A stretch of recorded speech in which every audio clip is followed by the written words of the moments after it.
Muy buenas noches, amados hermanos. Dios les bendiga en gran manera. Bienvenidos a el estudio de religiones, movimientos, sectas y cultos modernos que hemos estado analizando todas estas semanas juntos y que hoy inicia una nueva sección. Hemos estado estudiando o terminamos de estudiar la semana pasada respecto al mormonismo, pero ya pasamos a un nuevo tema, pasamos a un grupo religioso diferente y no es más que la Iglesia Adventista del Séptimo Día. Y dentro de esta organización religiosa, dentro de este grupo religioso, vamos a estar, al igual que hemos hecho con el mormonismo y al igual que hemos hecho con los testigos de Jehová, el analizar sus doctrinas, sus enseñanzas y luego, primero citando todas las fuentes para que por favor, y aún insisten en acusarnos de decir mentiras cuando estamos citando el libro, estamos citando el autor, estamos citando la página, estamos documentando todo eso en el material escrito que se va a entregar al final del curso. Entonces, no se nos puede acusar de mentir cuando estamos citando al pie de la letra, textualmente, los escritos de los profetas, entre comillas, de estos grupos religiosos o de sus más destacados escritores y líderes. No hay mentiras, simplemente citando lo que creen.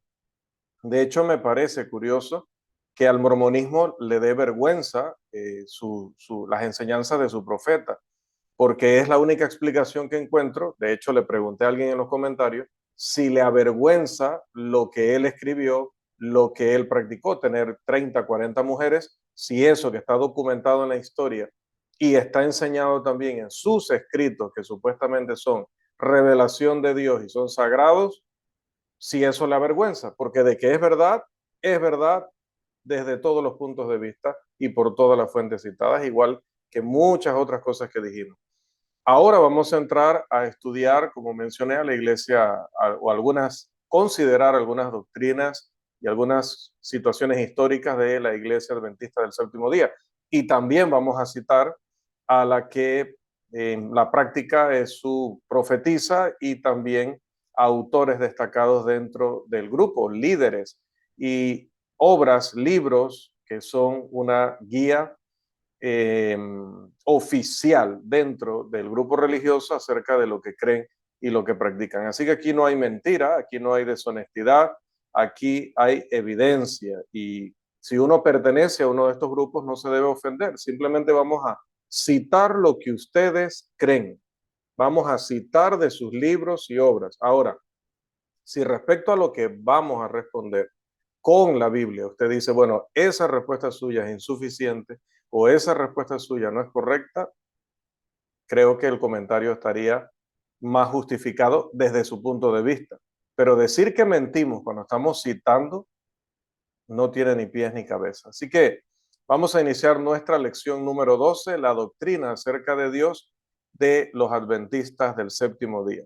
Y es que la doctrina de Dios es de suma importancia para cualquier comunidad religiosa, porque comprender qué clase de ser es Dios y su relación con el mundo forma la base, el fundamento para la adoración y la vida práctica de cualquier grupo religioso que diga creer en Dios y obedecer sus mandamientos.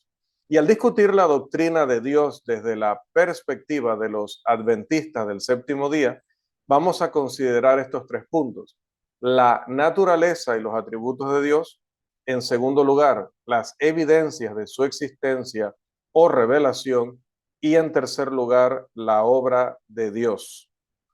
Las posiciones oficiales de los adventistas del séptimo día en sus publicaciones y la práctica real del grupo religioso a veces parecen contradictorias, pero nuestro objetivo es, como siempre, representar con precisión las enseñanzas básicas de los adventistas del séptimo día sobre la doctrina de Dios, en este caso específico sobre esta lección. Por lo tanto, este estudio consistirá en gran parte en citas textuales de escritos adventistas que son representativos de lo que ellos creen y de lo que ellos practican. Vamos a pasar a nuestro primer punto, que se llama la naturaleza de Dios.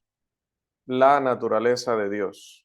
Y vamos a empezar nuestras primeras citas. Algunas serán de autores del adventismo y otras serán de autores de libros que, como estamos haciendo esta noche, pues analizan, estudian, investigan respecto a los adventistas sin ser adventistas. Así que vamos con este primer autor. En el caso del señor Anthony Oikima, en su libro Los cuatro cultos principales, sería la traducción.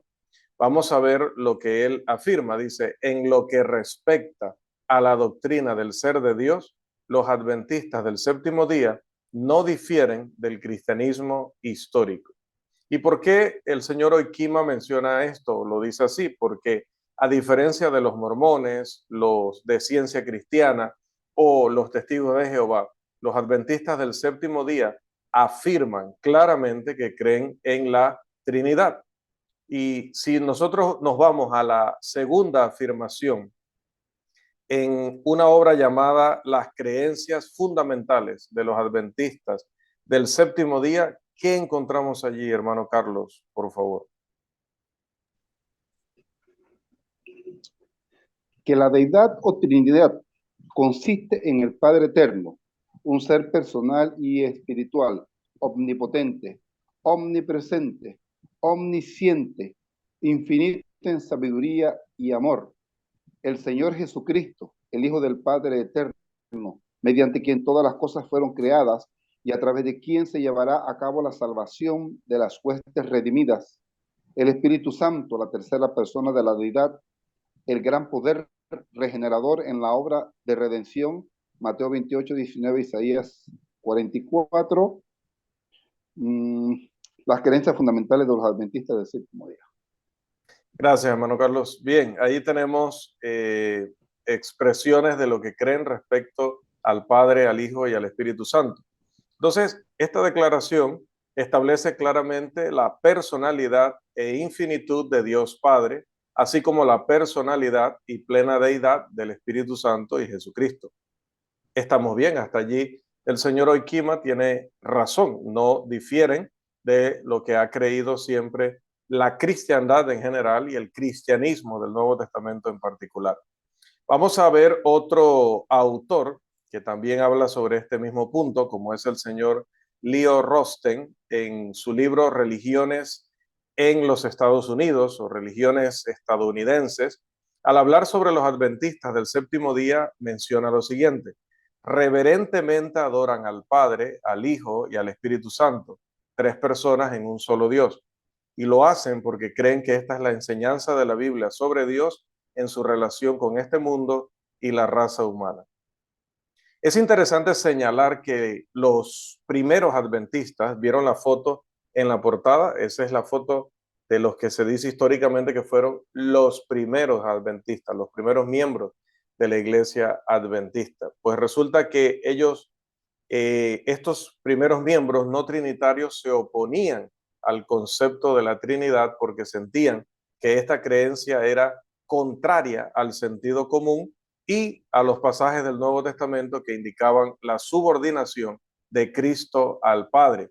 Y decían que esa doctrina de que hay Padre, Hijo y Espíritu Santo tenía un origen pagano y ellos consideraban que menospreciaba la personalidad de Cristo y la importancia de su muerte vicaria o su muerte en lugar de todos nosotros.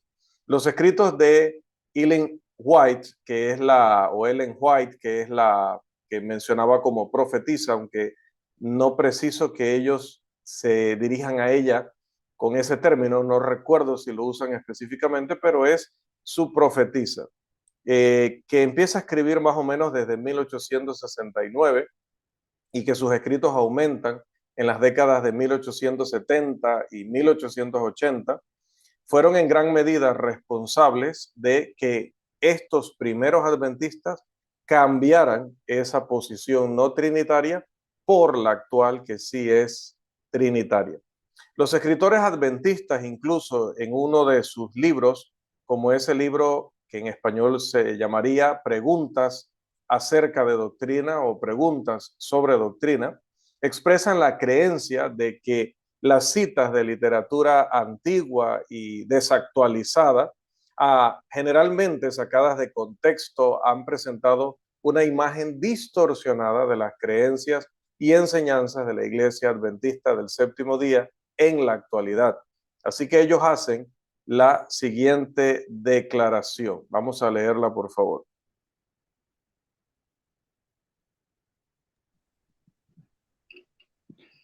Todo esto ha hecho que sea deseable y necesario declarar nuevamente nuestra posición en relación a las grandes enseñanzas fundamentales de la fe cristiana y negar cualquier afirmación o implicación de que Cristo, la segunda persona de la deidad, no fue uno con el Padre desde toda la eternidad y que su muerte en la cruz no fue una expiación sacrificial plena y completa. La creencia de los adventistas del séptimo día en estas grandes verdades es clara y enfática. Y sentimos que no deberíamos ser identificados con ni estigmatizados por ciertos conceptos limitados y defectuosos sostenidos por algunos, especialmente en nuestros primeros años de formación. Así es. Ahora, note el dato curioso. Cuando el adventismo estaba iniciando, recuerden que lo acabamos de citar, ellos no eran creyentes del concepto bíblico trinitario, es decir, que hay Padre, Hijo y Espíritu Santo, que son tres personalidades diferentes en la naturaleza divina, en la deidad. Al principio no lo creían así. Y al principio los visitó el que luego se convirtió en el fundador de los Testigos de Jehová. Resulta que los Testigos de Jehová no creen en la Trinidad. Repito, su fundador fue a visitar a los adventistas y fue estudiante adventista antes de fundar su propio grupo religioso. Algunas cosas no le gustaron allá. También aquel primer profeta que tuvieron, apellido Miller, fracasó en algunas profecías. Entonces, este hombre al final terminó separándose del grupo y fundando los Testigos de Jehová, que primero se llamaron Estudiantes de la Biblia o Asociación de Estudiantes de la Biblia. Luego, como pueden ver, ahora ellos explican que en sus primeros años de formación cometieron el error de no considerar al Espíritu Santo y a Jesucristo como parte de la deidad, como Dios, Dios el Padre, Dios el Hijo, Dios el Espíritu Santo, pero que ahora ellos están claros en eso y que no quieren que los comparen ni los confundan con otros que tienen problemas en entender esto. Así que curioso, ¿no? Ahora, nuestro propósito a partir de este momento será considerar algunos rasgos específicos del carácter de Dios según las enseñanzas de los adventistas del séptimo día. Por ejemplo, uno de los atributos básicos que todos conocemos de Dios es el amor. Los escritos de Ellen White hacen referencia frecuente a ese tema. En su libro, que traducido al español sería Pasos hacia Cristo, ella habla de, voy a citar entre comillas, la bondad amorosa de Dios, la benevolencia, la ternura paternal de su carácter. Cierro comillas. Ahora, en el mismo libro declara, abro comillas, sus pensamientos son pensamientos de misericordia, amor y compasión más tiernos. Cierro comillas. Ahora, cuando vamos también a la enciclopedia adventista del séptimo día, donde esta habla de el amor de Dios, dice que este amor se manifiesta en su cuidado y preocupación por la felicidad y bienestar de las criaturas creadas. Hasta allí, tanto lo que dice la profetisa como lo que dice la enciclopedia adventista, pues otra vez está dentro de lo correcto. Dios es autosuficiente.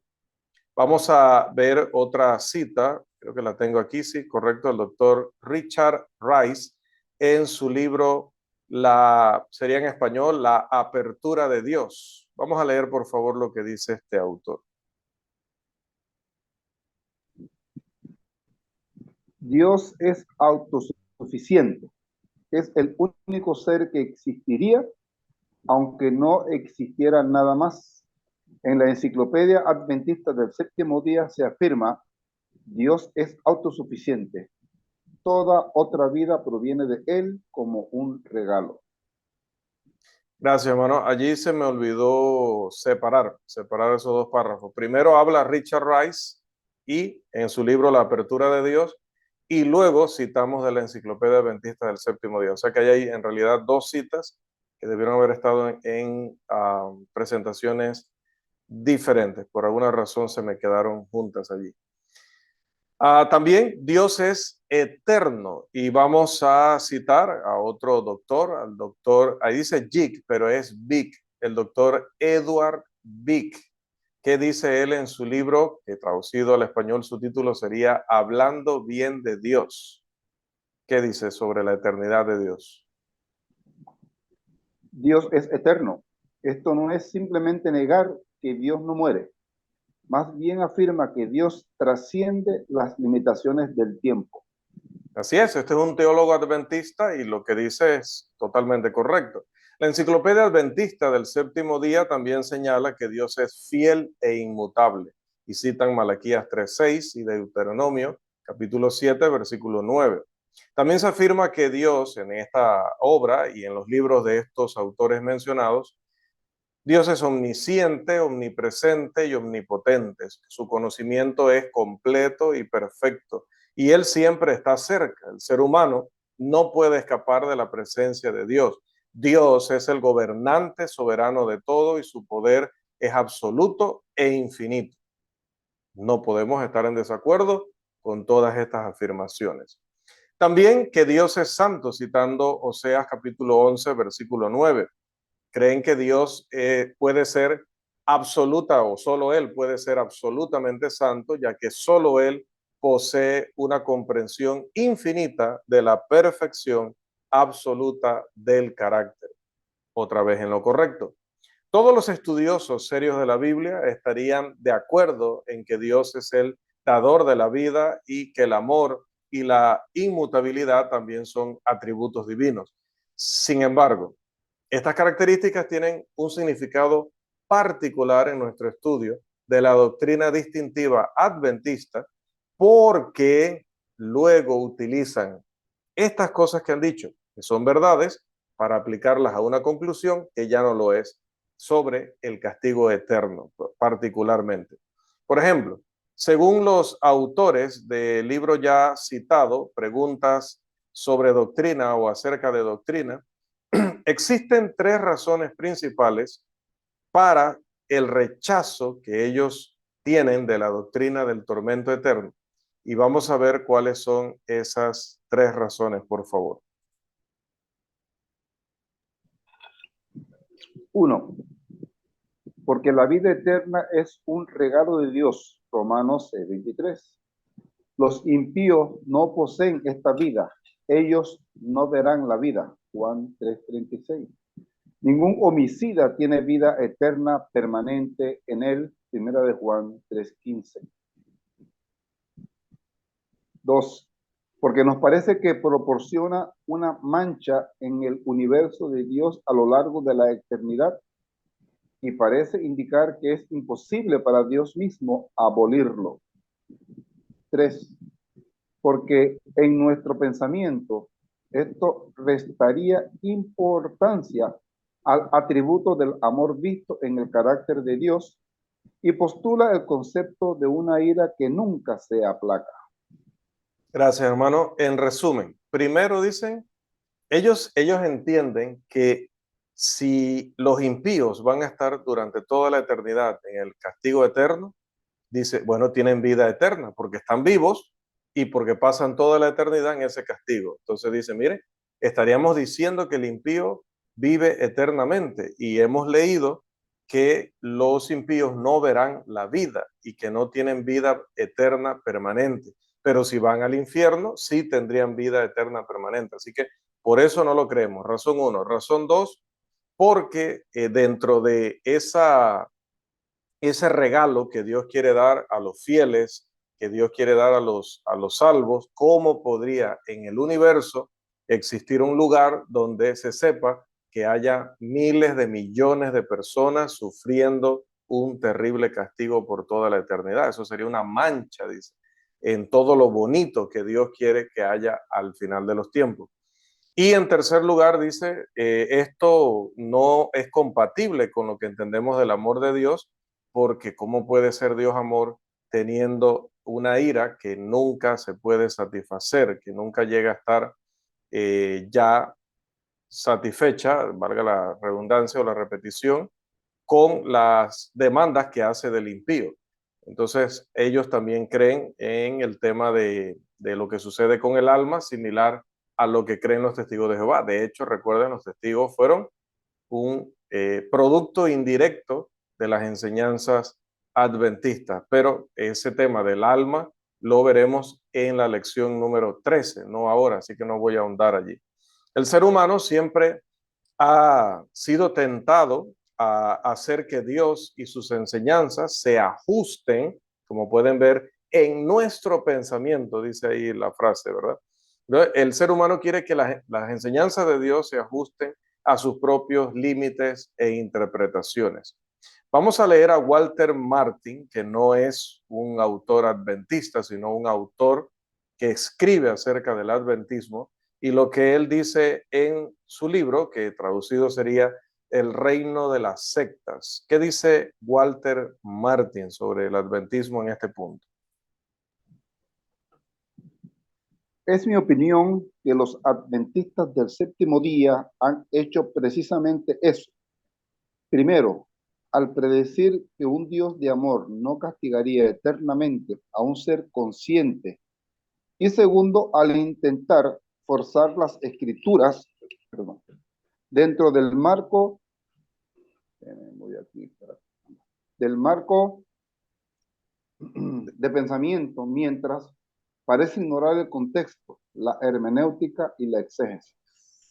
Correcto. Ahora, citamos otro autor. En el caso del autor del libro, que traducido al español su nombre sería La teología del adventismo del séptimo día, Herbert Bird, él expresa hábilmente la misma idea cuando dice: no se nos ha dado la capacidad de determinar cuán pecaminoso es el pecado, ni de establecer el grado de castigo que corresponde a aquellos que se encuentran en estado de rebelión contra Dios.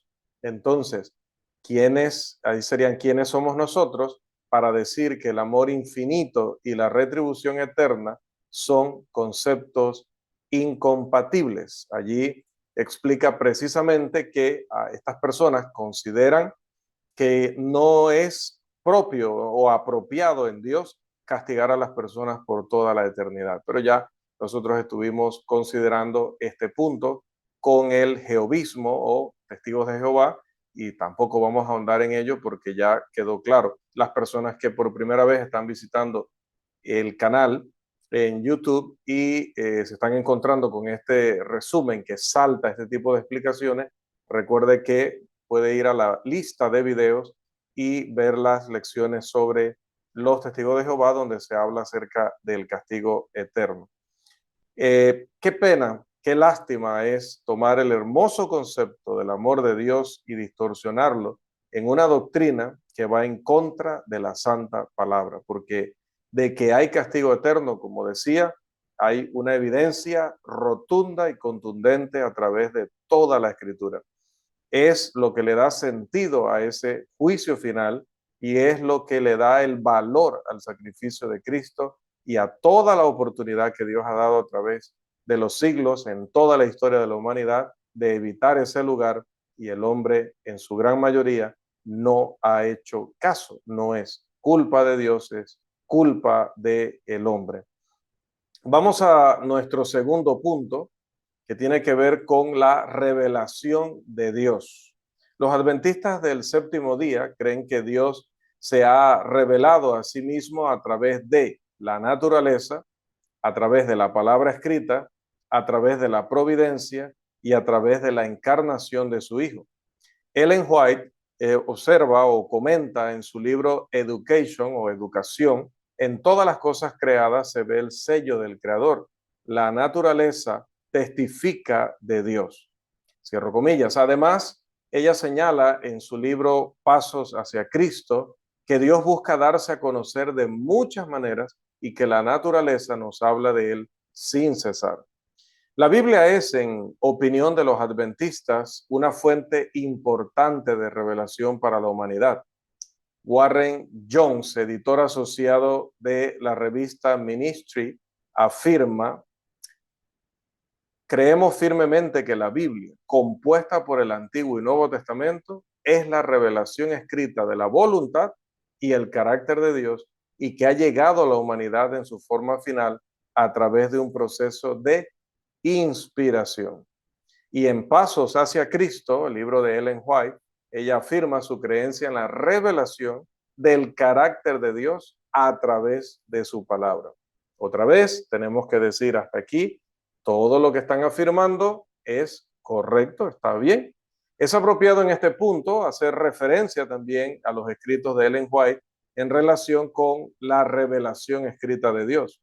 Un examen de sus escritos va a mostrar que la señora White consideraba que ella había recibido revelaciones de Dios también, al igual que los apóstoles y profetas del Antiguo y Nuevo Testamento. En su pensamiento, aunque sus mensajes provenían del mismo Dios o del propio Dios y tenían completa autoridad, no debían considerarse como libros que había que agregar a las Sagradas Escrituras, sino que decía ella que eran para comprender y aplicar las enseñanzas de las Escrituras. Note, Dios les reveló lo que ella escribió en esos libros, pero esos libros no se pueden agregar a la Biblia, sino que fueron revelados para poder entender la Biblia. Así que Dios deja la Biblia, Dios revela la Biblia o completa la revelación de la Biblia en el primer siglo de nuestra era, y luego espera 20 siglos o espera 2 milenios para revelarle a Ellen White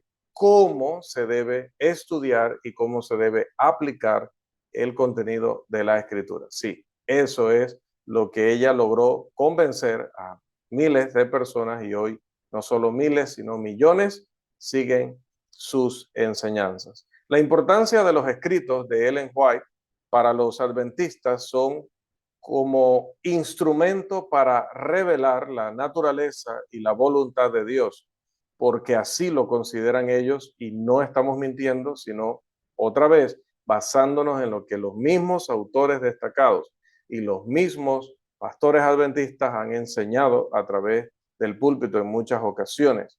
Por ejemplo, Milton Bachman Jr. va a decir, y vamos a pedir al hermano que nos ayude aquí con la lectura, en su libro que traducido al español, ya lo habíamos citado, Iglesias Cristianas de los Estados Unidos, al hablar acerca de Ellen White, dice: Dicen los adventistas que Dios ha transmitido sus deseos y amonestaciones a la humanidad a través de esta mensajera, y el consejo y los escritos de Ellen G. White ha sido un factor importante para mantener la unidad doctrinal en la iglesia. Correcto. Quédese allí, hermano, porque también, por favor, porque el editor de Ministry lo afirma en la edición de marzo de 1981 con estas palabras inequívocas. Inequívocas de que cree eso, o sea, es inequívoco que lo creen. No digo que sea inequívoco en que sean verdaderas respecto a la doctrina bíblica. Por favor. Recientemente, en su sesión de la Conferencia General de abril de 1980, la Iglesia reafirmó su confianza en este papel único de Ellen White. Entre las creencias fundamentales votadas allí, el número 17 dice: uno de los dones del Espíritu Santo es la profecía. Este don es una señal identificativa de la Iglesia remanente y se manifestó en el ministerio de Elena G. White como mensajera del Señor. Sus escritos son una fuente continua y autorizada de verdad que brinda a la Iglesia consuelo, guía, instrucción y corrección. Fuente continua y autorizada de verdad. Además de la revelación general en la naturaleza y la revelación especial en la palabra de Dios, los escritores adventistas esperan que Dios, o enseñan que Dios se revela a través de su providencia. Vamos a ver dos citas que respaldan esta afirmación. La primera de ellas, precisamente Ellen White, en su escrito o en su libro, Pasos hacia Cristo. ¿Qué dice la señora? Profetiza. Dios nos habla a través de su obra providencial y mediante la influencia de su espíritu en el corazón, en nuestras circunstancias y entorno, en los cambios que se producen a diario a nuestro alrededor. Podemos encontrar valiosas lecciones si nuestros corazones están abiertos para discernirlas. También Warren Jones, que lo habíamos citado anteriormente, que ahora sí está escrito correctamente, el Big, escribiendo en Ministry, afirma, perdón, Warren Jones, perdón, a ver, no incluí esa, debería estar la que dice: Dios se revela continuamente a través de su intervención providencial en los asuntos humanos, pero mientras interactúa en todo momento dentro del flujo y reflujo de los eventos humanos, especialmente interviene en ocasiones particulares, como en el éxodo de la esclavitud egipcia, para revelarse de una manera destacada. Entonces, creen luego que la suprema revelación de Dios se centra en Jesucristo, su Hijo. Y tienen toda la razón. Y ahora sí citamos al doctor Edward Big, que enfatiza este punto en su libro Speaking Well of God, o Hablando bien de Dios. Él dice: el cristiano señala a Jesús como el lugar dentro de la historia humana donde y desde donde se puede conocer a Dios. Y definitivamente a estas palabras tenemos que decir amén. Warren Jones también destaca la importancia de Jesús como revelador de Dios. Hermano, por favor, en su libro La Escritura es por inspiración de Dios, nos dice: Superando con creces la revelación de Dios en tipos y símbolos, en sueños y visiones, o en la voz del profeta, está la revelación de sí mismo en forma humana. A través de preceptos y ejemplos, Jesucristo, la revelación encarnada de Dios, enseñó verdades sobre su Padre que no se podrían aprender en ninguna otra manera. La revelación centrada en la cruz es la forma más elevada de revelación, y el conocimiento de Jesucristo y este crucificado, 1 Corintios 2:2, supera ampliamente cualquier otra forma de conocimiento. Ante todas estas expresiones, definitivamente tenemos que decir amén y pasar sencillamente a nuestro tercer y último punto de esta noche: la obra de Dios. Los adventistas del séptimo día creen que Dios es el creador y preservador del universo. Amén. De hecho, han sido bastante expresivos al oponerse a las enseñanzas evolutivas en los Estados Unidos y alrededor del mundo. El punto 1 de la Declaración de Creencias Fundamentales de la denominación dice lo siguiente. Por favor, hermano.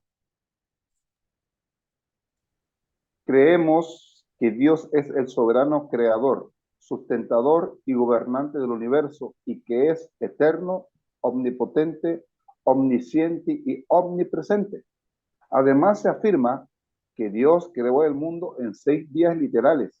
No creemos que la creación se haya llevado a cabo a través de largos procesos evolutivos. Destacados eruditos y autores adventistas actuales atestiguan la creencia en Dios como creador y como sustentador, al igual que Ellen White en sus publicaciones. Richard Rice habla de la actividad creativa de Dios como la descripción primaria y más fundamental de Dios en la Biblia. Ya sabemos que en Génesis 1 nos dice: en el principio creó Dios los cielos y la tierra. Ahí no estoy citándolo a él, sino aplicando de acuerdo a lo que está diciendo en esa expresión. También la doctrina bíblica de la creación se refiere tanto a la creación del mundo como a la relación continua de Dios con la tierra y sus criaturas, como decíamos, sustentador y proveedor. Edward Big declara que Dios creó todo y es el propósito detrás de lo que sucede en el mundo. Por lo tanto, todos los seres finitos dependen del infinito. Amén. En Pasos hacia Cristo, Ellen White describe el cuidado de Dios por el gorrión, así como por los vastos mundos y por el hombre en todas sus actividades específicas. Y ella dice, y Dios se preocupa por todo y sostiene todo lo que ha creado. Amén. El énfasis en la observancia del sábado, sin embargo, es algo con lo que no podemos concordar debido a lo que enseña el Nuevo Testamento sobre lo que creían y lo que practicaban los cristianos del primer siglo, pero pues su creencia está estrechamente relacionada con lo que piensan, lo que creen acerca de la obra de Dios como creador. De hecho, citando nuevamente a Milton Bachman en su libro o su obra, bueno, no la tengo aquí en las diapositivas, Iglesias Cristianas Estadounidenses o de Estados Unidos, él señala que ellos enseñan que este séptimo día es sagrado porque fue designado como un memorial al poder creativo de Dios y es una señal de su autoridad. Ellen White, en su libro La Historia, que traducido al español el nombre sería La Historia de los Patriarcas y los Profetas, observa que Dios santificó el séptimo día para reflexionar sobre la gran obra de la creación de Dios. Al poner su bendición en el séptimo día allá en el Edén, Dios estableció el memorial de su obra de creación. La observancia del sábado, dice, debía ser, abro comillas, debía ser un acto de agradecimiento por parte de todos quienes habitaran en la tierra, de que Dios era su creador y su legítimo soberano, que eran obra de sus manos y súbditos de su autoridad. Cierro comillas. Un estudio de la obra de Dios o sus tratos con el hombre, según la doctrina adventista, no estaría completo sin al menos una mención breve de la relación entre la gracia y la ley en el plan de Dios para la salvación del hombre. Los adventistas han puesto gran énfasis desde sus inicios en la ley de Dios, haciendo una distinción entre las ordenanzas ceremoniales y la ley moral de Dios, los 10 mandamientos. Citando nuevamente a Walter Martin, él señala que debido al hecho de que obedecen el cuarto mandamiento, así como los otros 9, los adventistas mantienen que solo ellos son la iglesia que guarda los mandamientos de Dios. Sin embargo, los adventistas del séptimo día insisten en que creen que la salvación es por la gracia de Dios. Por ejemplo, en su obra Preguntas sobre Doctrina, se afirma lo siguiente, por favor. Ha habido lamentables malentendidos con respecto a nuestra enseñanza sobre la gracia, la ley y las obras y sus interrelaciones. Según la creencia adventista del séptimo día, no hay ni puede haber salvación a través de la ley ni por medio de las obras humanas de la ley, sino solo mediante la gracia salvadora de Dios. Amén. El punto octavo en las creencias fundamentales de los adventistas del séptimo día en su manual de la iglesia contiene la siguiente declaración. Somos justificados no por la observancia de la ley, sino por la gracia que está en Cristo Jesús. Amén. Según los líderes adventistas actuales, ¿qué creen ellos sobre estos puntos? Hermano, por favor. Si bien las obras no son un medio de salvación, las buenas obras son el resultado inevitable de la salvación. En realidad no hay un conflicto válido entre la gracia y la ley. Los 10 mandamientos, cada uno cumple su propósito especial en el plan de Dios. La gracia como tal no está en contra de la ley, que es el estándar de justicia de Dios, ni la ley está en contra de la gracia. Cada una tiene sus funciones específicas y ninguna se entromete en las funciones de la otra. Una cosa es cierta, el hombre no puede ser salvo por ningún esfuerzo propio. La salvación es totalmente por gracia, es un regalo de Dios. Aquí obviamente tenemos que gracias, hermano, tenemos que seleccionar para decir amén, ¿no? Obviamente el hombre no se puede salvar por su propio esfuerzo en el sentido de hacerlo con sus propias obras que él considere buenas. El hombre no puede ni obtener ni sostener la salvación en base a eso, definitivamente. Pero respecto a la gracia y la ley, sí hay un problema porque nosotros no estamos bajo la ley, sino bajo la gracia. Y esto quedó muy claro en el primer capítulo del Evangelio según Juan, en Gálatas, en Hebreos, que hay que dividir lo que dicen sobre la gracia y la ley y lo que dicen sobre que el hombre no es salvo por mérito propio. Definitivamente estamos de acuerdo en lo primero, estamos en lo segundo, perdón, que el hombre no se puede salvar por su propio esfuerzo, por su propio mérito. Pero respecto a que debe guardar la gracia y la ley, pues no, porque desde el primer capítulo del Evangelio según Juan se deja claro que no estamos ya bajo la ley, sino bajo la gracia. Asimismo también en Romanos, asimismo también en Hebreos, así también en Gálatas, así también en Efesios, así también en Colosenses y a través de otros pasajes de la Escritura menos abundantes que los ya mencionados, pero que todos los dejan muy, muy claro. Ahora, antes de abordar el plan de Dios para la salvación del hombre, quizás deberíamos dirigir nuestra atención hacia otras dos declaraciones que muestran la doctrina o la creencia adventista respecto a estos puntos. Y vamos a citar nuevamente este libro, Preguntas sobre Doctrina, donde dicen, creemos que el ser humano es libre de elegir o rechazar la oferta de salvación a través de Cristo. No creemos que Dios haya predeterminado que algunos hombres sean salvos y otros perdidos. Aquí está fenomenal, porque nos están diciendo que no creen en la doctrina calvinista de que Dios, de manera arbitraria e injusta, ya hizo una lista de personas que van a obedecer el Evangelio y serán salvos, y una lista de personas que no habrá forma de que obedezcan el Evangelio y por lo tanto se perderán por decisión de Dios y no por que el hombre haya tomado una decisión o un camino o el otro.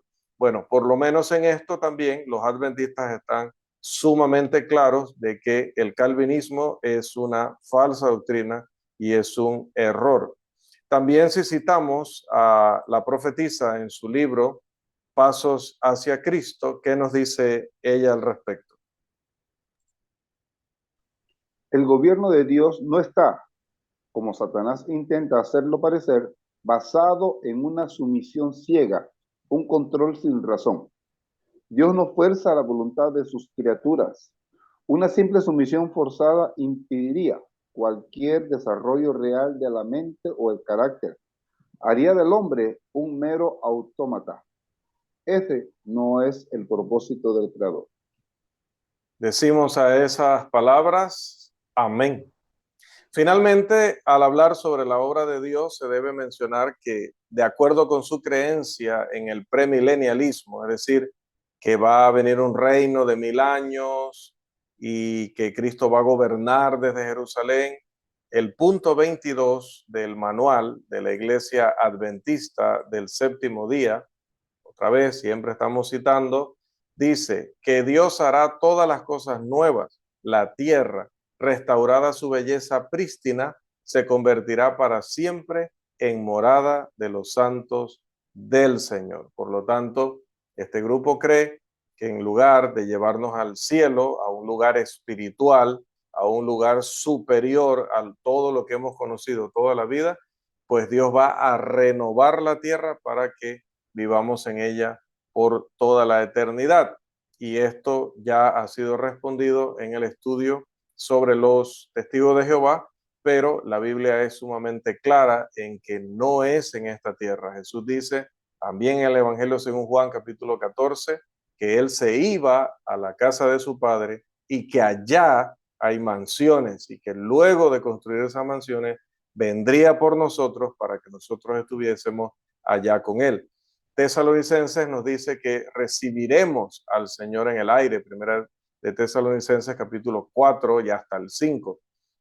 En el aire, no va a venir Él a esta tierra a hacer nada en esta tierra. Nosotros nos elevaremos a Él para estar para siempre con Él en aquellas mansiones. También el apóstol Pablo, escribiendo a los filipenses, les dice en el capítulo 3, nuestra ciudadanía está en los cielos.